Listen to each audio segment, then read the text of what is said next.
In this video, I am going to show you what are the different command mode in Cisco iOS switch CLI.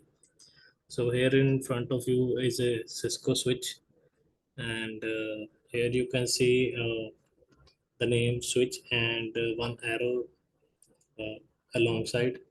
So this is known as user mode. So in user mode, you can check what commands are supported by pressing the question mark. Just type from your key, select shift and question mark from your keyboard, and it will show you what commands are available in this mode. So to move to user mode from user mode to privilege mode, we can type enable. So the arrow sign will take change to hash sign, and this is known as privilege mode. In this mode, you can configure some of the features of the router, like you can set the clock or you can create VLAN. And to know which commands are supported here, you can again shift and type question mark.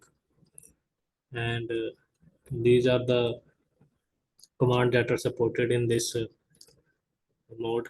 And the third mode is global configuration mode, which we can access by typing config T, and that stand for configure terminal. So in this mode, you can fully configure the switch, and this mode allow you to change the configuration of the Cisco switch.